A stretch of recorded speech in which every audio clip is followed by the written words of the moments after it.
সুস্থ করার জন্য আমরা তখন কষ্ট পাই। বেগম জিয়ার জন্য যখন আমরা মসজিদে দোয়া করাইতে গিয়েছিলাম, মসজিদের ইমামকে তারা পুলিশ দিয়ে হয়রানি করেছে। তখন তো আওয়ামী লীগের কেউ বলে নাই বেগম জিয়া দোয়া করলে কোনো সমস্যা নাই। তাই আমি বলবো এই দালাল চক্রে কোনো অবস্থায় আমাদের দলে অন্তর্ভুক্ত হতে দেওয়া হবে না।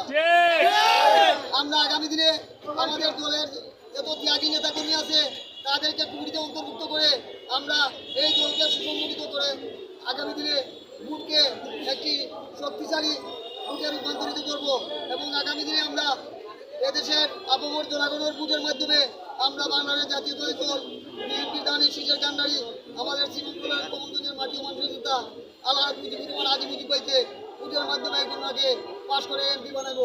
এই বলে আমার বক্তব্য শেষ করছি।